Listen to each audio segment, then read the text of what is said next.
Module 3, LAN Topologies and Access Control. How networks take turns. Up to now, you and I have been obsessing over signals, voltages, noise, timing, drivers, termination. That's exactly where most failures originate. But once multiple devices survive on the same wire, a new problem emerges, and it's no longer electrical. It's social. Because the moment more than two nodes exist, the real question becomes, open quote, who is allowed to speak, when, and for how long? Close quote, that's what this module is about. Not cables, not protocols yet, but behavior on shared infrastructure. Well, what a LAN really is, stripped of marketing. A local area network is not Ethernet, not Fieldbus, not Profibus. At its core, a LAN is simply multiple nodes sharing a communication medium with rules to avoid chaos. Every LAN must answer two fundamental questions. 1, how are devices physically connected? This is topology. 2, how do devices avoid talking over each other? This is access control. Everything else, speed, frames, standards, is secondary. LAN topology, the shape of the conversation. Topology is about physical and logical arrangement. It defines how signals propagate, how failures spread, how easy it is to troubleshoot, how predictable the system behaves under stress. Think of topology as the geometry of trust. Bus topology. Everyone hears everything. In a bus topology, all nodes connect to a single shared backbone. One cable, many taps, every message is heard by everyone. Each device listens and asks, is this message for me? This is brutally simple, and that simplicity is both its strength and its weakness. Advantages: minimal cabling, easy expansion, efficient for broadcast-style data. Disadvantages: fault isolation is painful. A single bad segment can affect many nodes. There is no natural acknowledgement unless the protocol enforces it. From an engineering standpoint, bus topologies assume discipline. Without good access control, they descend into noise and collisions. This is why bus topologies almost always coexist with strict communication rules. Star topology, centralized order. In a star topology, every node connects to a central point, a hub or switch. All communication flows through the center. This immediately changes system behavior. Advantages: easy fault isolation. A single node failure doesn't kill others. Monitoring and management becomes simpler. But the cost is obvious. If the center fails, everything fails. Star topologies trade distributed risk for centralized control. That trade-off is intentional and often desirable in industrial systems where diagnostics and control matter more than minimal cabling. Ring topology, structured turn-taking. A ring topology is both physical and behavioral. Nodes form a closed loop. Messages move in one direction. Every node sees every message, sequentially. What makes a ring special is acknowledgement. Messages eventually return to the sender, confirming delivery. That sounds elegant, and it is, until reality intrudes. One broken node can break the ring. One removal disrupts the entire network. That fragility is why pure ring topologies are rare today, but their access philosophy still matters a lot. Access control. The real intelligence of a network topology defines where devices sit. Access control defines how they behave. This is where engineering judgment replaces wiring. Access control answers who can transmit, how collisions are handled, whether timing is guaranteed or probabilistic. And this is where networks either become deterministic tools or best effort guesses. Contention-based access. Listen before you speak. Contention systems operate like polite conversations. A device listens to the medium, speaks if it's quiet, stops if it detects a collision, tries again later. This approach is flexible and efficient when traffic is light, but it is inherently probabilistic. No device can guarantee when it will speak, only that it eventually might. Under heavy load, devices spend more time fighting for access than transmitting data. From a control engineering perspective, this unpredictability matters. Best effort delivery is fine for office networks, file transfers, email and browsing training. It is dangerous for time-critical control, alarms, deterministic loops. Deterministic access, you speak when it's your turn. Deterministic systems remove chance from the equation. Access is scheduled. Each node knows when it will get access, how long it can speak, when it must release control. This is usually implemented via token passing. A token, a special control message, circulates. Only the node holding the token may transmit. This guarantees predictable latency, bounded access time, stable behavior under load. The cost? More structure, more rules, less flexibility. But in industrial environments, predictability beats flexibility every time. Why this module matters more than you think. Engineers often jump straight to, is this Ethernet or Fieldbus? That's the wrong first question. The correct question is, open quote, is this network probabilistic or deterministic? Close quote. Topology and access control answer that, long before protocol names enter the discussion. Once you see that clearly, you stop blaming cables for timing issues, you stop blaming PLCs for network congestion, you start diagnosing behavioral architecture, and that's the shift from wiring systems to engineering networks. Now that you understand how networks are shaped and how they take turns, the next step is unavoidable. Some networks hope collisions won't happen.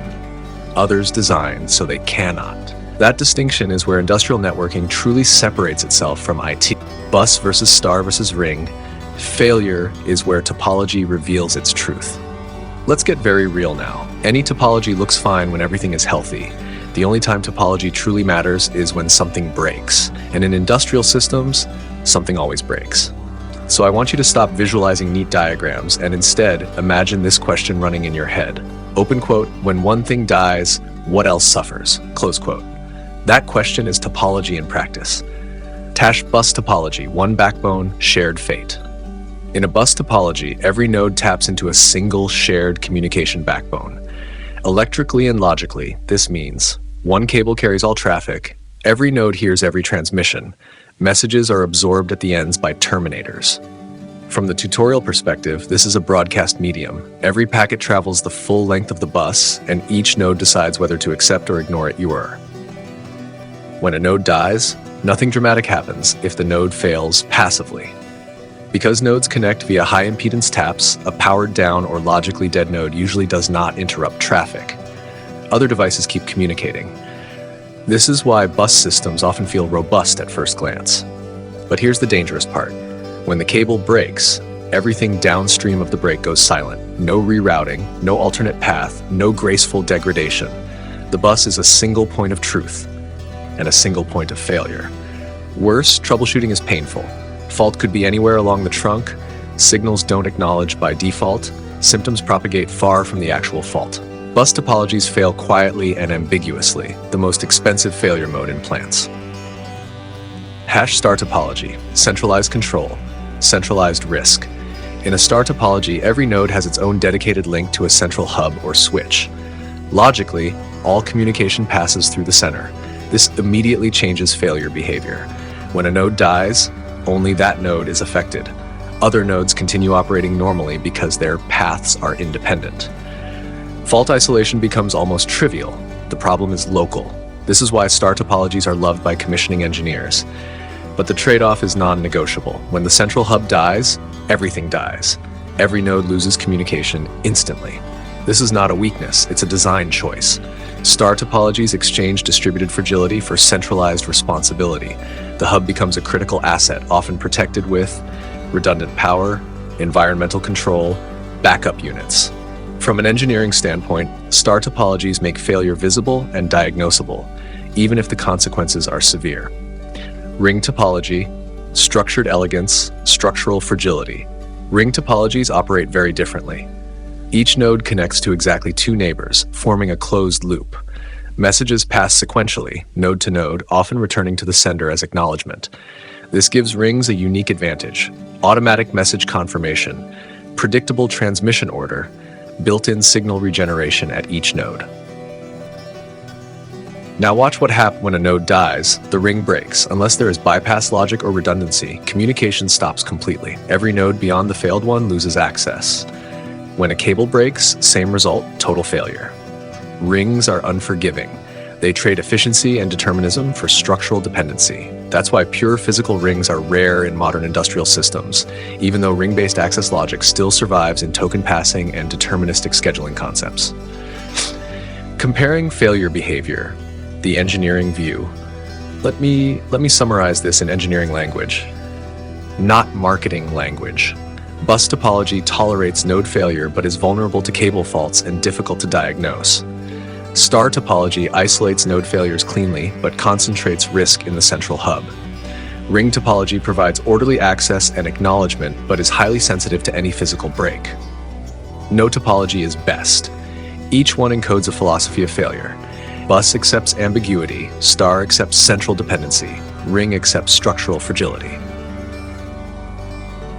The mental shift I want you to make when choosing a topology, don't ask which one is cheaper or which one is common. Ask instead, open quote, when this fails at 3 a.m., who suffers and how fast do I know why? Close quote. That single question will guide you to better architectures than any standard name ever will. Now that you understand how physical shape determines failure behavior, the next question becomes unavoidable. If multiple nodes share a medium, how do we stop them from talking at the same time? That's where access control stops being theory and starts being survival logic. CSMA CD versus token passing, probabilistic versus deterministic thinking. This is one of those ideas that once it clicks, you can't unsee it. It explains why. Ethernet feels flexible, but sometimes unpredictable. Fieldbus feels rigid, but behaves calmly under pressure. And it has nothing to do with speed. It has everything to do with certainty. Let me frame the core difference in the most engineering honest way possible. Some networks hope everyone behaves. Other networks guarantee it. That single distinction separates CSMA CD from token passing. CSMA CD, probabilistic access, polite conversation. CSMA CD stands for carrier sense, multiple access collision detection. That sounds technical, but the behavior is very human. Before a node speaks, it listens to the medium, checks if someone else is talking, speaks if it seems quiet. If two nodes speak at the same time, a collision occurs. Both detect it, both stop, both wait a random time, both try again. This is exactly how the tutorial describes contention systems, first come, first served, with collision detection and retry logic M-fortable truth. CSMA CD cannot guarantee when a node will get access, how long it will wait, that a critical message won't be delayed. It is probabilistic. Most of the time it works beautifully. Under light traffic, it's fast and efficient. But as load increases, collisions increase, retries increase, useful bandwidth collapses. The network spends more time arguing than communicating. That's not a bug. That's the mathematical nature of contention. Why CSMA CD is fine for IT and risky for control. In office networks, files can wait, emails can retry, web pages can load a little later. Time is flexible. In control systems, alarms cannot wait, trips cannot retry later. Control loops cannot miss deadlines. A message that arrives late is often worse than one that never arrives. This is where probabilistic access becomes a liability. Token passing, deterministic access, you speak when it's your turn. Token passing takes a completely different stance. Instead of asking, is the medium free? It declares, only the token holder may speak. A token is a special control message that circulates among nodes in a predefined order. When a node holds the token, it may transmit for a bounded time, then it must pass the token on. The tutorial describes this as a deterministic media access method, where every node is guaranteed access within a known time window. This changes the EHE network. No collisions, no guessing, no random delays. Every node knows when it will speak, how long it can speak, when it must stay silent. That predictability is gold in industrial systems. Determinism. Why industry cares so much? Let me be very direct here. Deterministic doesn't mean faster. It means bounded. Bounded delay, bounded access time, bounded uncertainty. In a deterministic network, you can say, open quote, this alarm will reach the controller within X milliseconds, worst case, closed quote. That sentence is impossible to say honestly in a probabilistic system. And control engineering lives and dies by worst case behavior, not average performance.